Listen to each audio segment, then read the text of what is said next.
ಎಲ್ಲರಿಗೂ ನಮಸ್ಕಾರ ವೀಕ್ಷಕರೇ.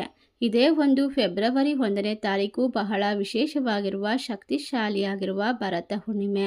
ಈ ಹುಣ್ಣಿಮೆಯ ನಂತರ ಈ ರಾಶಿಯವರ ಜೀವನದಲ್ಲಿ ಅದ್ಭುತವಾಗಿರುವಂತಹ ಪರಿಣಾಮಕಾರಿಯಾಗಿರುವಂತಹ ಕೆಲವೊಂದಿಷ್ಟು ಘಟನೆಗಳು ನಡೆಯುತ್ತದೆ. ಇವರ ಬಾಳು ಬಂಗಾರವಾಗುತ್ತದೆ. ಸೋಲೆ ಇಲ್ಲದ ನೆಮ್ಮದಿಯ ಜೀವನ ಈ ರಾಶಿಯವರಿಗೆ ಪ್ರಾಪ್ತಿ ಅಂತ ಹೇಳಿದ್ರೆ ತಪ್ಪಾಗೋದಿಲ್ಲ. ಇವರು ಮಾಡುವಂತಹ ಪ್ರತಿಯೊಂದು ಕಾರ್ಯದಲ್ಲೂ ಕೂಡ ವಿಶೇಷವಾದ ಲಾಭ, ಅದೃಷ್ಟ, ಶಕ್ತಿ ಎಲ್ಲವನ್ನ ಸಿಗುತ್ತದೆ.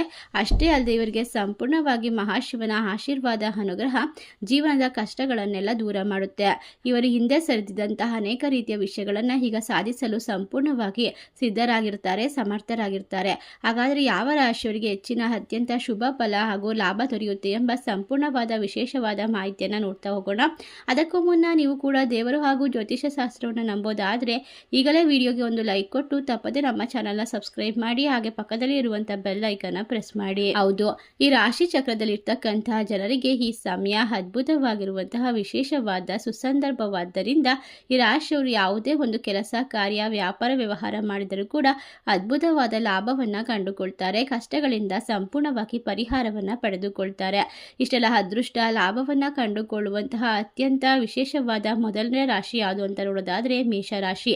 ಮೇಷರಾಶಿಯಲ್ಲಿರ್ತಕ್ಕಂತಹ ಜನರಿಗೆ ಈ ಒಂದು ಭರತ ಹುಣ್ಣಿಮೆಯ ನಂತರ ನಿಮ್ಮ ಬಾಳಿನಲ್ಲಿ ಸಾಕಷ್ಟು ಬದಲಾವಣೆಗಳು, ಕಂಡ ಕನಸನ್ನು ನನಸು ಮಾಡಿಕೊಳ್ಳುವಂತಹ ಸಾಮರ್ಥ್ಯ, ಜೀವನದ ಪ್ರತಿಯೊಂದು ಕ್ಷೇತ್ರದ ಮೇಲೂ ಕೂಡ ನೀವು ಹಿಡಿತವನ್ನು ಸಾಧಿಸಬಹುದು. ನಿಮ್ಮ ಕಷ್ಟಗಳು ದೂರವಾಗುತ್ತೆ, ನೆಮ್ಮದಿ ಅನ್ನೋದು ಸಾಧ್ಯವಾಗ್ತಾ ಹೋಗುತ್ತೆ. ಈ ರಾಶಿ ಚಕ್ರದವರು ಯಾವುದೇ ಒಂದು ಕೆಲಸ ಮಾಡಿದರೂ ಕೂಡ ಸಂಪೂರ್ಣವಾಗಿ ಮಹಾಶಿವನ ಆಶೀರ್ವಾದ, ಅನುಗ್ರಹ ನಿಮ್ಮ ಕೈ ಹಿಡಿಯುತ್ತೆ ಅಂತ ಹೇಳಿದ್ರೆ ತಪ್ಪಾಗೋದಿಲ್ಲ. ಈ ರಾಶಿಯವರು ಆಫೀಸ್ ಕೆಲಸದಲ್ಲಿ ಇರ್ತಕ್ಕಂತಹ ಒತ್ತಡಗಳಿಂದ ಮುಕ್ತರಾಗಬಹುದು. ಹೊಸ ಜೀವನಕ್ಕೆ ಕಾಲಿಡುವಂತಹ ಶುಭದ ಸಮಯ ಅಂತ ಹೇಳಿದ್ರೆ ತಪ್ಪಾಗೋದಿಲ್ಲ. ಮೇಷ ರಾಶಿಯಲ್ಲಿ ಇರ್ತಕ್ಕಂತಹ ಜನರಿಗೆ ಬಾಳಿನಲ್ಲಿ ಇರ್ತಕ್ಕಂತಹ ಹಲವಾರು ರೀತಿಯ ಕಷ್ಟಗಳು ದೂರವಾಗುತ್ತೆ, ನೆಮ್ಮದಿ ಪ್ರಾಪ್ತಿಯಾಗುತ್ತೆ. ಈ ರಾಶಿ ಚಕ್ರದವರ ಜೀವನದಲ್ಲಿ ಹಲವಾರು ರೀತಿಯ ವಿಶೇಷತೆಯಿಂದ ತುಂಬಿರುವಂತಹ ಕ್ಷಣವನ್ನ ಬರಮಾಡ್ಕೊಳ್ತಾರೆ. ಈ ಶಕ್ತಿಶಾಲಿ ಹುಣ್ಣಿಮೆಯ ನಂತರ ನಿಮ್ಮ ಬಾಳಿನಲ್ಲಿ ಕೆಲವೊಂದಿಷ್ಟು ಮಹತ್ತರವಾದ ಘಟನೆಗಳು ನಡೆಯೋದಕ್ಕೆ ಸಾಧ್ಯವಾಗುತ್ತೆ.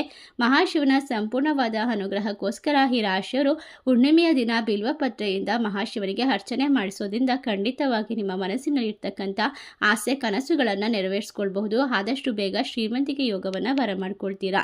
ಇಷ್ಟ ಲಾಭ, ನೆಮ್ಮದಿಯನ್ನು ಕಂಡುಕೊಂಡು ಇನ್ನು ಮುಂದೆ ನೆಮ್ಮದಿಯಾಗಿ ಜೀವನವನ್ನು ನಡೆಸುವಂತಹ ಮೇಷ ರಾಶಿಯವರಿಗೆ ಶುಭವಾಗಿರುವಂತಹ ಫಲ ಪ್ರಾಪ್ತಿಯಾಗ್ತಾ ಇದೆ. ಮುಂದಿನ ರಾಶಿ ವೃಶ್ಚಿಕ ರಾಶಿ. ವೃಶ್ಚಿಕ ರಾಶಿಯಲ್ಲಿರ್ತಕ್ಕಂತಹ ಜನರು ನಾನಾ ರೀತಿಯ ಕಷ್ಟಗಳನ್ನು ಎದುರಿಸಿದ್ದೀರಾ, ಹಲವಾರು ತಾಪತ್ರೆಗಳಿಂದ ಹೊರಬಂದಿದ್ದೀರಾ. ಈ ಸಮಯದಲ್ಲಿ ನೀವು ಮಾಡುವಂತಹ ಪ್ರತಿಯೊಂದು ಕಾರ್ಯ ಕೂಡ ದೇವರ ಪ್ರೀತಿಗೆ ಕಾರಣವಾಗುತ್ತೆ. ಅಷ್ಟೇ ಅಲ್ಲದೆ ಈ ಸಮಯದಲ್ಲಿ ನಿಮಗೆ ಇರ್ತಕ್ಕಂತಹ ಕಷ್ಟಗಳನ್ನು ಸಂಪೂರ್ಣವಾಗಿ ದೂರ ಮಾಡಿಕೊಳ್ಳುವಂತಹ ಮನಸ್ಥಿತಿ ಕೂಡ ದೊರೆಯುತ್ತೆ ಅಂತ ಹೇಳಬಹುದು. ಈ ಸಮಯದಲ್ಲಿ ನನ್ನ ಹಣೆ ಬರಹ ಸರಿ ಇಲ್ಲ ಎಂದು ಕೊರಗುತ್ತಾ ಸುಮ್ಮನೆ ಕೂರುವುದು ತರವಲ್ಲ. ಧೈರ್ಯದಿಂದ ಮುನ್ನುಗ್ಗಿ ಹೋಗುವುದನ್ನು ಕಲಿತುಕೊಳ್ಳಿ. ಧೈರ್ಯವಂತರಿಗೆ ಭಗವಂತನು ಕೂಡ ಸಹಾಯ ಮಾಡ್ತಾನೆ. ಹೊಸ ವ್ಯವಹಾರವನ್ನು ಪ್ರಾರಂಭಿಸಲು ಇದು ಶುಭ ಸಮಯವಾಗಿರುತ್ತೆ. ಉದ್ಯೋಗಸ್ಥರು ಕೆಲಸದಲ್ಲಿ ಸವಾಲನ್ನು ಎದುರಿಸಬೇಕಾಗಿ ಬರಬಹುದು. ಪಾಲುದಾರಕ್ಕೆ ಒಂದಿಗೆ ಸಿದ್ಧಾಂತಕ ಭಿನ್ನಾಭಿಪ್ರಾಯಗಳು ಎದುರಾಗಬಹುದು. ಹಾಗಾಗಿ ಅನಗತ್ಯ ಚರ್ಚೆಯನ್ನು ತಪ್ಪಿಸಬೇಕು. ಈ ಸಮಯ ನಿಮ್ಮ ಭಾವನೆಗಳನ್ನು ನಿಮ್ಮ ಸಂಗಾತಿಯೊಂದಿಗೆ ಹಂಚಿಕೊಳ್ಳಲು ಹಿಂಜರಿಬಾರದು. ಅವರ ಪ್ರೀತಿ ನಿಮಗೆ ಶಕ್ತಿಯನ್ನು ತುಂಬುತ್ತೆ. ಒಟ್ಟಾರೆಯಾಗಿ ನಿಮ್ಮ ಎಲ್ಲ ಕಷ್ಟಗಳಿಂದ ಹೊರತರೋಕೆ ಸಹಾಯ ಮಾಡುತ್ತೆ. ನಿಮ್ಮ ಪ್ರೀತಿ ಪಾತ್ರರನ್ನ ಗೌರವಿಸಿ. ಇದು ಪ್ರೀತಿಯ ಸಂಬಂಧದಲ್ಲಿ ಮಾಧುರ್ಯತೆಯನ್ನು ಹೆಚ್ಚಿಸುತ್ತದೆ. ಯಾವುದೇ ಸಮಸ್ಯೆ ಬಂದರೂ ಕೂಡ ಕುಟುಂಬ ಜೊತೆಗಿದ್ದರೆ ಎಲ್ಲವನ್ನ ನಿರ್ವಹಿಸೋಕೆ ಸಾಕಷ್ಟು ಧೈರ್ಯ ದೊರೆಯುತ್ತೆ ಅಂತ ಹೇಳ್ಬೋದು. ಕುಟುಂಬ ಜೀವನದಲ್ಲಿ ನೆಮ್ಮದಿಯನ್ನು ಪಡೆದುಕೊಳ್ತೀರಾ. ಈ ಒಂದು ಹುಣ್ಣಿಮೆಯ ನಂತರ ನಿಮ್ಮ ಬಾಳಿನಲ್ಲಿ ಆಕಸ್ಮಿಕವಾಗಿರುವಂತಹ ಹೊಸ ವ್ಯಕ್ತಿಗಳ ಪರಿಚಯ ನಿಮ್ಮ ಜೀವನವನ್ನು ಬದಲಾಯಿಸುತ್ತೆ. ಇಷ್ಟೆಲ್ಲ ಅದೃಷ್ಟವನ್ನ ವೃಶ್ಚಿಕ ರಾಶಿಯವರು ಬರಮಾಡಿಕೊಂಡು ಹುಣ್ಣಿಮೆಯ ನಂತರ ಅದ್ಭುತವಾಗಿರುವಂತಹ ಜೀವನವನ್ನು ಕಂಡುಕೊಳ್ತಾರೆ. ಇವರು ಮಾಡಬೇಕಾದ ಸಣ್ಣ ಪರಿಹಾರ ಅಂತಂದರೆ ಮಹಾಶಿವನಿಗೆ ಹಾಲಿನಿಂದ ಅಥವಾ ಗಂಗಾಜಲದಿಂದ ಅಭಿಷೇಕವನ್ನು ಮಾಡಿಸೋದು. ಇದರಿಂದ ಉತ್ತಮವಾಗಿ ಮನಸ್ಸಿಗೆ ಶಾಂತಿ, ನೆಮ್ಮದಿ, ಆರೋಗ್ಯ ವೃದ್ಧಿಯಾಗುತ್ತೆ. ಮುಂದಿನ ರಾಶಿ ಸಿಂಹರಾಶಿ. ಸಿಂಹರಾಶಿಯಲ್ಲಿರ್ತಕ್ಕಂಥವರು ಧೈರ್ಯವಂತರು, ನಾಯಕತ್ವದ ಗುಣವನ್ನು ಹೊಂದಿರುವಂತಹ ಜನರಾಗಿರ್ತಾರೆ. ಈ ಹುಣ್ಣಿಮೆಯ ನಂತರ ಈ ರಾಶಿಯವರ ಬಾಳಿನಲ್ಲಿ ಆಕಸ್ಮಿಕವಾದ ಬದಲಾವಣೆಗಳು ಬರ್ತಾ ಹೋಗುತ್ತೆ. ಪ್ರತಿಯೊಂದು ಕಾರ್ಯದಲ್ಲೂ ಕೂಡ ನಿಮಗೆ ದೈವಿಕವಾದ ಅನುಗ್ರಹ ಮತ್ತು ಅನುಭವವನ್ನು ಪಡೆದುಕೊಳ್ತೀರಾ. ಪಡೆದುಕೊಳ್ತೀರಾ. ಇದರಿಂದ ಮಾನಸಿಕವಾಗಿ ದೈಹಿಕವಾಗಿ ಸದೃಢರಾಗ್ತೀರಾ. ಯಾವುದೇ ಕೆಲಸ ಮಾಡುತ್ತಿದ್ರೂ ಕೂಡ ಅದರಲ್ಲಿ ಇರ್ತಕ್ಕಂಥ ಭಯ ಹಿಂಜರಿಕೆಗಳು ದೂರವಾಗುತ್ತೆ. ಎಲ್ಲ ಕೆಲಸವನ್ನು ನಾನು ಸಂಪೂರ್ಣ ಶ್ರದ್ಧೆ ಭಕ್ತಿಯಿಂದ ಮಾಡ್ತೀನಿ ಅನ್ನುವಂತಹ ನಂಬಿಕೆ ನಿಮಗೆ ಅಚಲವಾಗಿ ಬರೋದ್ರಿಂದ ನಿಮ್ಮ ಜೀವನದಲ್ಲಿ ನಾನಾ ರೀತಿಯ ಒಂದು ಸಮಸ್ಯೆಗಳನ್ನು ಪರಿಹಾರ ಮಾಡ್ಕೊಳ್ಳೋಕೆ ಅದ್ಭುತವಾದ ಸಮಯ ಇದಾಗಿರುತ್ತೆ. ಆಫೀಸ್ ಕೆಲಸದಲ್ಲಿ ನಿಮ್ಮ ಗೌರವ ಮನ್ನಣೆ ಜಾಸ್ತಿ ಆಗುತ್ತೆ. ಬಡ್ತಿಯ ವಿಚಾರದಲ್ಲೂ ಕೂಡ ಲಾಭವನ್ನು ಪಡೆದುಕೊಳ್ತೀರಾ. ಯಾವುದೇ ಸಾಲಗಳಿದ್ರೂ ಕೂಡ ಸಾಲಗಳಿಂದ ಪರಿಹಾರ ಸಿಗ್ತಾ ಹೋಗುತ್ತೆ. ಹೊಸ ವ್ಯಕ್ತಿಗಳ ಭೇಟಿ ಮನಸ್ಸಿನಲ್ಲಿ ಇರ್ತಕ್ಕಂತಹ ಆತಂಕ ಭಯವನ್ನು ದೂರ ಮಾಡುತ್ತೆ ಅಂತ ಹೇಳಿದ್ರೆ ತಪ್ಪಾಗೋದಿಲ್ಲ. ಇಷ್ಟೆಲ್ಲ ಅದೃಷ್ಟವನ್ನು ಸಿಂಹ ರಾಶಿಯವರು ಈ ಒಂದು ಭರತ ಹುಣ್ಣಿಮೆಯ ನಂತರ ಪಡೆದುಕೊಂಡು ಜೀವನದಲ್ಲಿ ಎಲ್ಲ ರೀತಿಯ ಕಷ್ಟಗಳಿಂದ ದೂರವಾಗ್ತೀರಾ. ಈ ಸಮಯ ನೀವು ಮಾಡಬೇಕಾದ ಪರಿಹಾರ ಅಂದರೆ ಗೋವುಗಳಿಗೆ ಆಹಾರವನ್ನು ನೀಡಬೇಕು.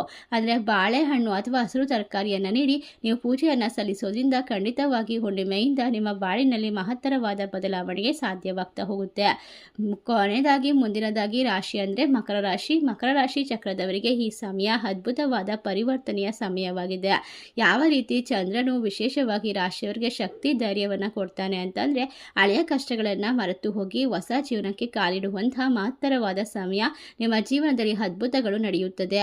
ಒಟ್ಟಾರೆಯಾಗಿ ಹಣಕಾಸಿನ ಪರಿಸ್ಥಿತಿ ಅದ್ಭುತವಾಗಿರುತ್ತೆ. ಸಾಲಬಾಧೆಯಿಂದ ಪರಿಹಾರ ಸಿಗುತ್ತೆ. ನೆಮ್ಮದಿಯ ಜೀವನ. ನಿಮ್ಮ ಜೀವನದಲ್ಲಿ ಇರ್ತಕ್ಕಂಥ ಪ್ರತಿಯೊಂದು ಕಷ್ಟಗಳಿಂದ ಸಂಪೂರ್ಣವಾಗಿ ಹೊರಬರ್ತೀರಾ.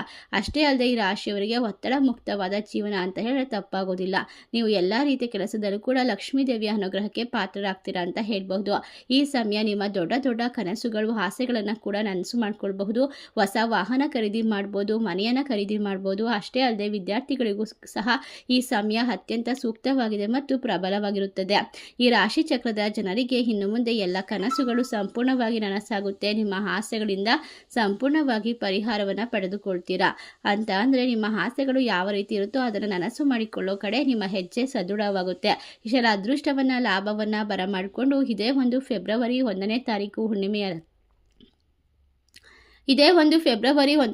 ಹುಣ್ಣಿಮೆಯ ನಂತರ ಬಾಳನ್ನು ಬೆಳಕು ಮಾಡಿಕೊಳ್ಳುವಂತಹ ಈ 4 ರಾಶಿಗಳಲ್ಲಿ ನಿಮ್ಮ ರಾಶಿ ಇದ್ದರೂ ಇಲ್ಲದಿದ್ದರೂ ಭಕ್ತಿಯಿಂದ ಓಂ ನಮಃ ಶಿವಾಯ ಎಂದು ತಪ್ಪದೆ ಕಮೆಂಟ್ ಮಾಡಿ ನಮ್ಮ ಚಾನಲ್ಗೆ ಸಬ್ಸ್ಕ್ರೈಬ್ ಮಾಡಿ.